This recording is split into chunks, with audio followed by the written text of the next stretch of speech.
వాళ్ళకి ఏదో ఒకటి చెప్పి వాళ్ళ నోరులు ముగిస్తున్నావు. ఇప్పుడు నా ప్రశ్నలకు సమాధానం చెప్పు చూద్దాం.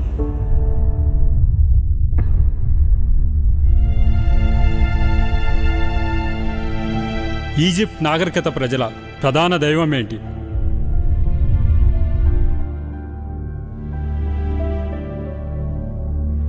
సూర్యుడు. ఓకే. రష్యాలో బోల్వావిక్ విప్లవం ఏ సంవత్సరంలో జరిగింది? 1917లో జరిగింది. మొదటి ప్రపంచ యుద్ధానికి కారణమైన సంఘటన? ఆస్ట్రియా యువరాజు ఫెర్డినాండ్ హత్య. ఇథియోపియా పూర్వపు నామమేంటి? అబిసినియా. ప్రపంచ చరిత్ర, భాషల చరిత్ర, రాజుల చరిత్ర, నాగరికతల చరిత్ర, వంశావళుల చరిత్ర, విశ్వం చరిత్ర, మొట్టమొదటి మనిషి పుట్టుక చరిత్ర, ఇన్ని చరిత్రలు చెప్పిందిరా బైబిల్.